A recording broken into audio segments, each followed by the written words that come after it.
We've been sitting down for these conversations for more than 20 years, since you were Attorney General. I can't believe it's been 20 years. How are you feeling that the end of your time in state politics is here?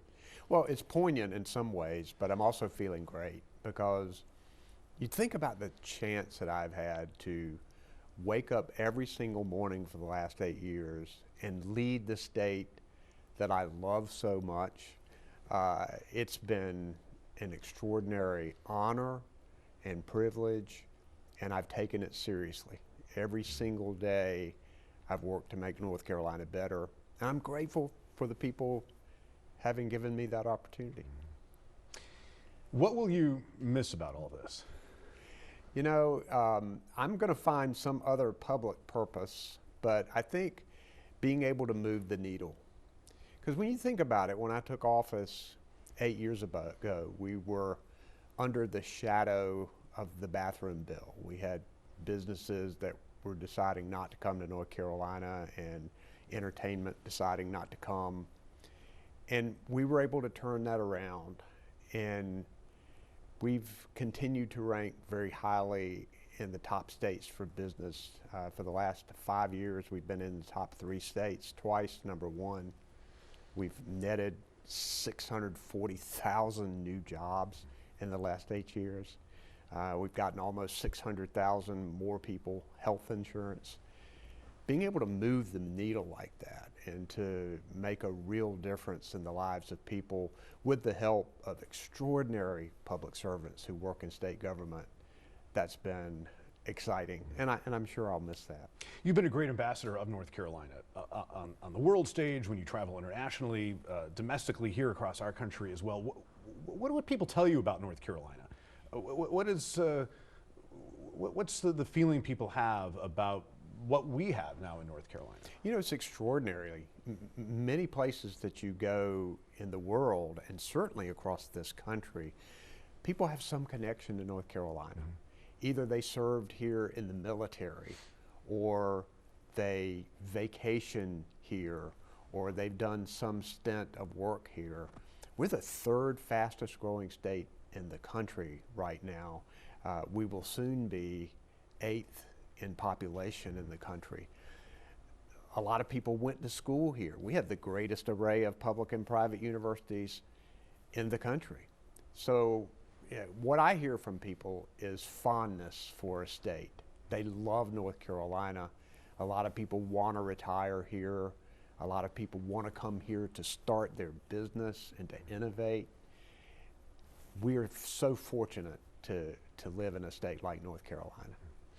I can tell you're not in a position to slow down. You're not ready to slow down. So when you look at the landscape of what's next, what does that look like? What are you thinking about? Well, I've promised my wife, my family, that I would take a little bit of time first in order to decide what would be best for me to do and how I can best serve. I think that I could make some quick decisions now, and I have a lot of people asking me that same question. But I think taking some time with my family, trying to sort out how I can be of the best use, continuing to help North Carolina, helping our country, I'll figure it out. But this has been an extraordinary ride, that's for sure. Are you considering a run for the U.S. Senate in 2026? Everything right now is on the table. I'm going to examine that. After a few months from leaving office, I'm going to look at that as one of many potentials that I could do. A career in Washington sounds appealing to you. I don't know about that. We'll see. You said a career. I don't know about that. I've chosen serving North Carolina in Washington. I've chosen to be here in North Carolina because I love living here. So we'll see. I'm not going to make any decisions right now. Your supporters like to say that you have never lost an election. Are you ready to win another one?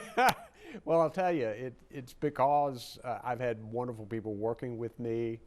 I've tried to be true to myself. I've had a number of people to come up to me and say, you know, I don't agree with you on every position you take, but I think you are doing it for what you believe is the right reason. And that's what I want people to think about me, that I want to make this state a better place to live. I want everybody to have an opportunity.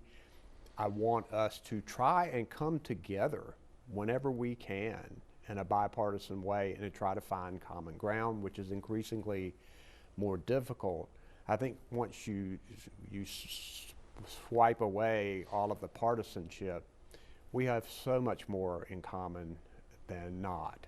And I think it's trying to find that common ground has always been something that I believe is important to good governance. And we've been able to help people find jobs. We've been able to help people get educated, to get health care.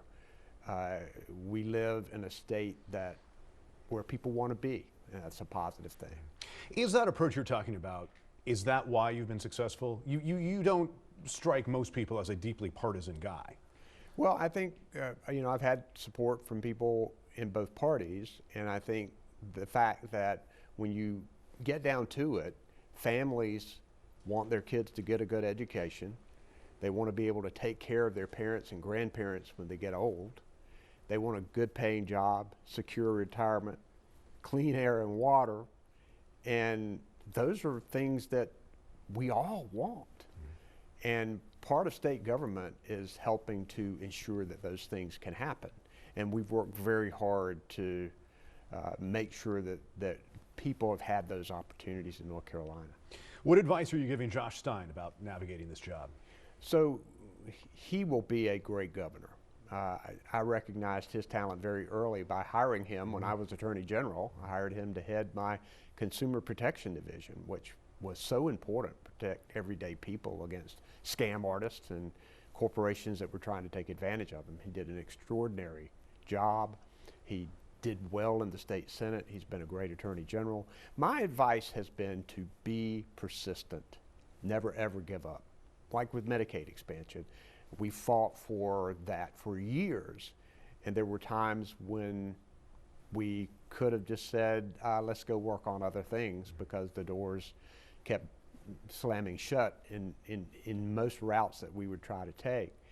But I would have told him, never give up, and to be willing to work with people in the other party whenever you can. Keep your core values, fight for the things that you believe are right, and you're going to butt heads with people when you're doing that.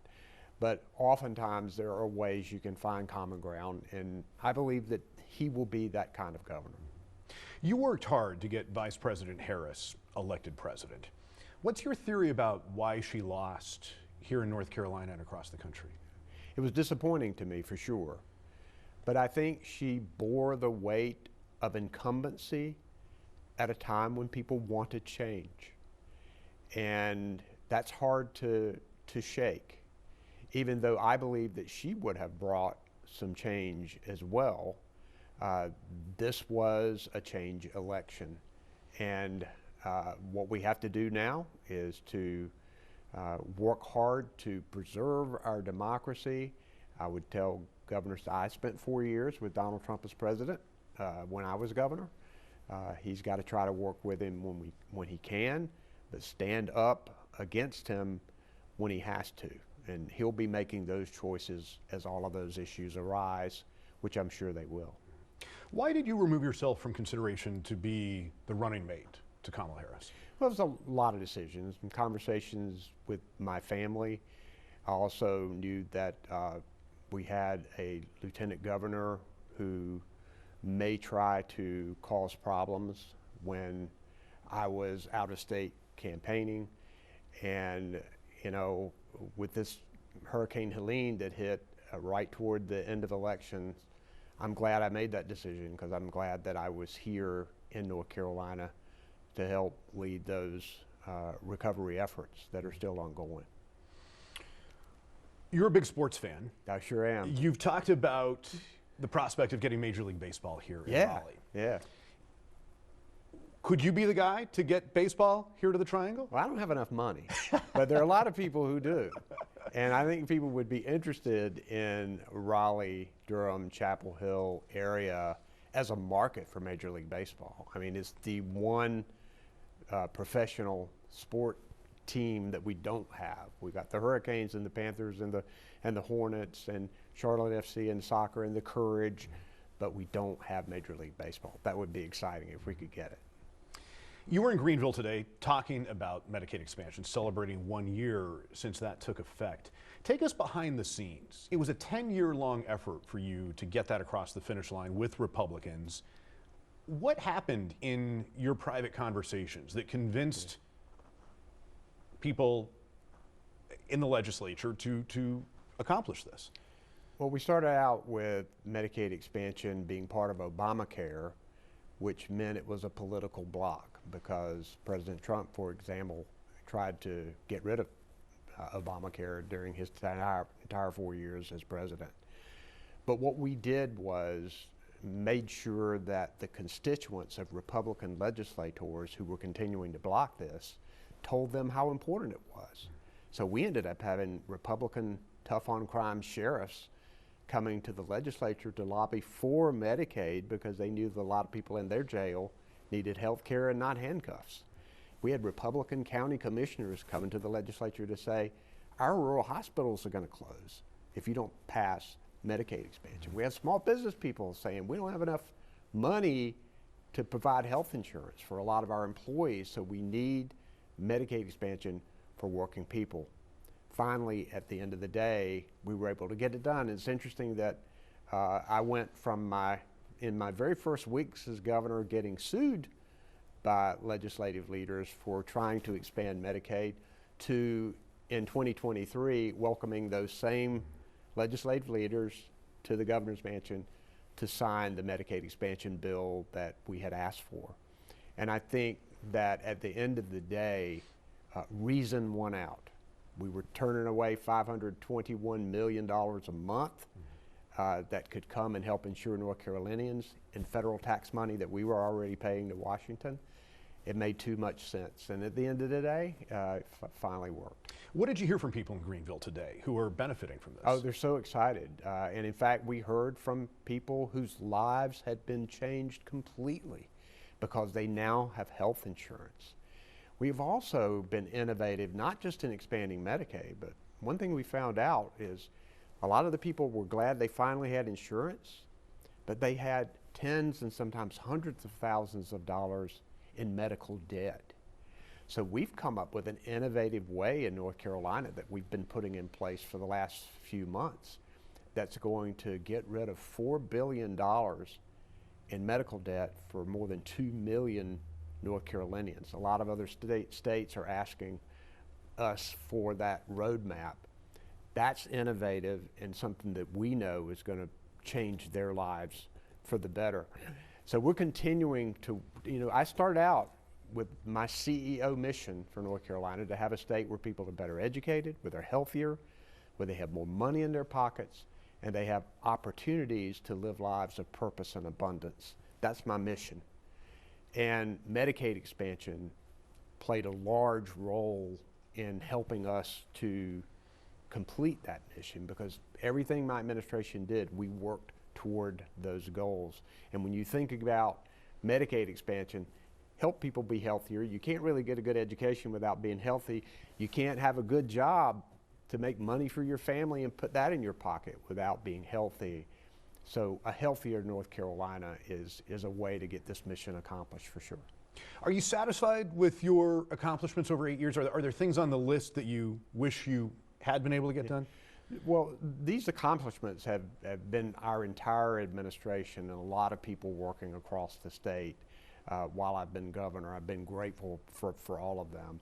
And we have, with turning the economy around and getting people healthier and building infrastructure, beginning to connect all of North Carolina with high-speed internet, getting us through historic challenges like a pandemic and natural disasters. I think there have been great things that have happened. I want us to do more for public schools. And if I had a warning for the legislature, for our business community, for Governor Stein, is that we must stop private school vouchers for the wealthy. We must invest in our public schools and in early childhood education. It's going to be key to the future. During the first part of my administration, I worked better with the legislature. We raised teacher salaries by almost 20% during that period of time. But here lately, it seems they've almost given up on public schools and have set aside billions of dollars for these private school vouchers that are going to end up paying for families that already have chosen private school and can afford it. And I worry that with the tax breaks for the wealthy that they have coming in, that we're not going to have enough money to support our public schools, to give state employees fair wages, to be able to invest in disaster recovery that we know we're going to have to invest. And that would be my word of warning. What's your feeling about leaving this all behind? You're going to wake up one morning, you won't be living in the governor's mansion, people won't be cooking for you, state troopers won't be driving you around, you won't have planes and helicopters, you'll be a regular guy like the rest of us. So I've been a regular guy like the rest of us anyway, but I'll tell you this, what is will be the most exciting and challenging for my wife is being able to drive again. I'm so excited. I've always loved to drive. I've always just loved to be able to get in my car and go wherever I want. Hadn't been able to do that in the last 8 years. I'm looking forward to doing that. I got to figure out what kind of car I'm going to get too, because my daughter took over my car that I'm about to get back from her, and she's got a beef to pick with me about that. So I might have to get me a car, and I'll have to figure that out. Dad has to go to the car lot and figure out what's next. Yeah, you're going to be stuck in traffic like the rest of us. You're going to be standing in line at the airport like the rest of us. And complaining about the government. I could do that too, right? It'll be great. Governor, thank you for your time. Absolutely. And thank you for your service to North Carolina and for making this an amazing place to live and work. Well, thanks for what you do, Steve. And it's so important to have accurate reporting to the people about what's going on. That's more challenging than ever, too. And I appreciate the work that you and your team have done at WTVD. Thank you.